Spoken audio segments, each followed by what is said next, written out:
The first time anyone in the foster home heard Jordan Miles raise his voice. It wasn't out of anger, but out of a fierce, instinctive protection that startled even the adults who claimed to understand children like him. The incident happened late on an autumn afternoon, when the wind rattled the loose siding of the community shelter and the sun cast long amber streaks through the dusty windows, illuminating the uneven shapes of toys scattered across the common room. Jordan had been sitting quietly in the corner, his dark eyes scanning every movement with the kind of measured vigilance that belonged to someone far older than 15. He was lean, alert, and silent. The kind of boy who slipped into rooms without disturbing the air, who seemed to carry shadows as second skin. His little sister Lila, 2 years younger and small for her age, had been drawing uneven shapes on a scrap of paper while humming to herself in the way children do. When they've found a momentary escape from the world around them, when one of the older boys tried to snatch her drawing and shove her aside, Jordan moved with such controlled, decisive speed that even Ms. Daly, the exhausted evening supervisor, froze mid. Jordan didn't strike the boy. He didn't yell, didn't shove, didn't cause chaos. Instead, he positioned himself in front of Lila with the steadiness of a stone wall, his voice low but firm as he warned the boy to leave her alone. Something in his tone carried the sharp edge of a boy who had seen what real danger looked like, and the room fell into a hush heavy enough to be felt on the skin. Ms. Daly watched him with uneasy fascination, sensing there was more beneath the surface than the minimal notes in his file suggested. 2 siblings removed from an unstable home. No father listed, mother in rehab, history of inconsistent schooling. Nothing in the reports hinted at the quiet intensity with which Jordan seemed to anchor his sister to the world, nor the haunted way he scanned every doorway as though waiting for ghosts only he could see. It was this moment, this quiet but unmistakable display of loyalty, that compelled the social worker assigned to their case, Miss Rebecca Hartley, to request an emergency homesite visit, unaware that what she was about to uncover inside the siblings' past would unravel something deep inside her, something she believed she had buried long ago. When Ms. Hartley arrived the next morning, the foster home was already awake with the clatter of mismatched breakfast dishes and the chaotic shuffle of children preparing for school. She stepped inside with the calm assurance of someone accustomed to navigating turbulent spaces, though beneath her professional composure lived a tenderness that often betrayed her deeper nature. Her eyes were warm, thoughtful, and perceptive in the way only those who had carried their own scars could be. As she walked through the narrow hallway, the fading wallpaper and chipped baseboards offered clues to the underfunded, overstretched system she had devoted her career to repairing. Yet she kept moving with the quiet determination of a woman who refused to look away from pain simply because it was difficult. When she finally spotted Jordan and Lila at the dining table, a pair of stillness in a room full of noise, she paused, struck by the subtle intimacy of their closeness. Jordan sat with his body angled protectively toward his sister, handing her the buttered toast before he took anything for himself. Lila leaned against him with the unquestioning dependence of a child who trusted only one person in the world. The moment Ms. Hartley gently introduced herself, Lila's fingers tightened around her brother's sleeve, and Jordan's expression shifted into a measured, almost guarded neutrality. But when Ms. Hartley offered Lila a soft smile and lowered herself to eye level, her voice threading kindness into each syllable, something inside the little girl loosened, and she allowed herself to meet the woman's gaze. Jordan watched sharply, every micro-movement charged with a protective instinct so powerful it nearly startled Ms. Hartley. She invited them to step outside for fresh air, and the 3 walked toward the small playground dotted with fallen leaves. As Lila climbed onto the swing set, Jordan stood nearby like an unspoken shadow, unwilling to take more than 2 steps away from her. Their connection was unmistakable. More than siblings, more than shared trauma, they were each other's lifeline. Miss Hartley sensed it immediately, a bond forged through survival, and she felt an old ache rise in her chest. one she had spent years avoiding. The memory of a boy she once tried and failed to save. Jordan's guarded composure began to crack only when Ms. Hartley gently asked about their previous placements. At first his answers were short, clipped, carefully measured, as if he were trying to select the safest version of the truth. But when she asked why his school attendance had dropped during the past year, something tightened across his jaw. He shifted his weight, crossing his arms, in a subtle defensive gesture, and stared at the ground long enough for her to understand that silence often held more truth than words. Finally, he confessed that there had been homes where the adults drank too much, where yelling was constant, where doors slammed over nothing, and where Lila had cried herself to sleep more nights than she would ever admit aloud. He described the fear of being separated, the whispered threats from placement workers that, if he didn't behave, he'd be moved alone, without his sister. Each sentence came out low, steady, and impossibly controlled. The way people speak when they've learned that showing emotion can be dangerous. Ms. Hartley felt her breath catch at the rawness in his tone. She asked about their biological mother, and the shift in Jordan's expression was so sudden and so deeply wounded that she regretted the question instantly. His voice trembled as he explained how their mother had spiraled into addiction after losing her job, how nights had become unpredictable, how he had sometimes hidden Lila in the closet and barricaded the door to shield her from the chaos. He spoke of police visits, of shattered glass on the floor, of mornings where no breakfast came and no adult bothered to look for two frightened children huddled together. As he described one night the night he finally dialed 911 because his mother had collapsed on the kitchen floor, Miss Hartley felt the familiar burn of helpless anger rise in her throat. It wasn't just the trauma in his story that shook her, but the way he spoke, not as a child recounting events, but as someone who had been forced to become an adult far too soon. And in that moment, she sensed there was something missing, something hidden beneath the trembling truth he allowed himself to share. A deeper wound. A night he had not mentioned. A silence that clung to him like a shadow refusing to be forgotten, to ease the heaviness that had settled between them. Ms. Hartley shifted the conversation toward possibilities, future plans, interests, and dreams. At first, Jordan resisted, his shoulders still rigid with the residue of memories he could not escape. But when she asked him what he wanted most at this moment, the answer took her by surprise with its simplicity. He wanted Lila to feel safe. That was all.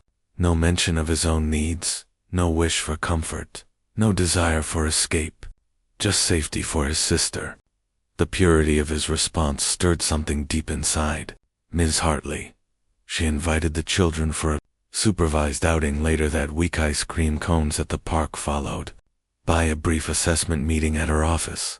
On Friday, when Jordan and Lila arrived, the air was crisp and clear, the sky a brilliant shade of blue that made the playground shine with new color. Lila laughed freely for the first time in months, her small braids bouncing as she ran between swings and slides. Jordan watched her carefully at first, eyes scanning the area for threats, but gradually he relaxed enough to sit beside Ms. Hartley on a bench, allowing the sunlight to touch his face without flinching. She asked him about his interests, and slowly, hesitantly, he revealed pieces of himself: how he liked to draw, how he wanted to be an architect, how he memorized the layout of every home they stayed in because it made him feel prepared. When she praised his talent, a fleeting spark of pride lit his features before he quickly extinguished it, as if joy were a luxury he wasn't allowed. This small glimpse of hope softened the knots inside Ms. Hartley's chest, and the calm afternoon, filled with the simple sweetness of ice cream and laughter, felt like the first fragile promise that their journey might finally shift toward healing. But beneath the momentary peace, she could still sense the deeper silence Jordan carried, a silence that would reveal itself soon enough. When Ms. Hartley returned to her office that evening, the sinking feeling in her stomach refused to fade. She opened Jordan and Lila's file, prepared to update her notes. But the moment she reached the back of the folder section marked incident reports, Unreviewed, her fingers stilled. The pages inside were faded, misfiled, and incorrectly time-stamped, buried under years of administrative neglect. As she flipped through the reports, her eyes widened, her breath strained, and tears began gathering faster than she could blink.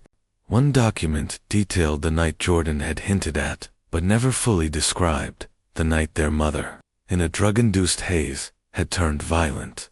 Not toward him, toward Lila. The report described how Jordan, just 13 at the time, had stood between his mother and his sister, absorbing the blows meant for the younger child until he collapsed. A neighbor had found them hours later, Jordan unconscious on the floor, Lila screaming hoarsely for someone to save him. Ms. Hartley felt her heart rupture as she read the words. But there was more. Another page revealed that when paramedics arrived, Jordan had begged them to take care of his sister first, even while drifting in and out of consciousness. He had refused pain medication until she was safely inside the police cruiser. The final line of the report read, "Minor requested that he and his sister never be separated. Repeatedly stated, I promised my mom I'd protect her, even from her." Ms. Hartley pressed a trembling hand to her mouth. This wasn't negligence. This wasn't misbehavior. This was pure, unwavering heroism in the body of a boy who had never received recognition, compassion, or relief. The tears she had held back for years, tears she had trained herself not to shed in professional spaces, now fell freely onto the documents. And in that vulnerable moment, she vowed she would not allow the system to fail Jordan and Lila again. The next morning, when Ms. Hartley visited the foster home, she carried the file pressed to her chest like a fragile truth she needed to protect.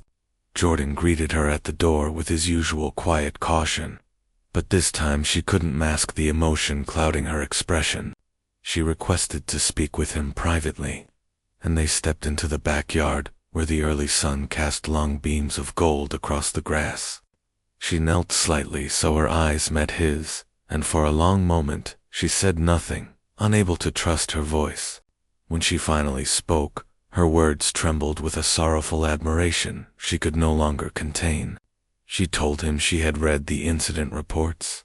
She told him she knew what he had endured, what he had shielded Lila from, what he had sacrificed. Jordan's composure faltered instantly.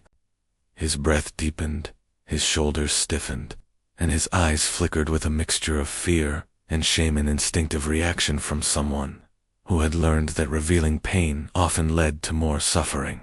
But when Ms. Hartley gently placed a hand on his forearm and told him he had nothing to hide, that nothing in those reports made her see him as anything but extraordinary, something inside him broke open. He lowered his head, blinking rapidly, fighting tears with the quiet desperation of a boy who had been taught that crying was dangerous.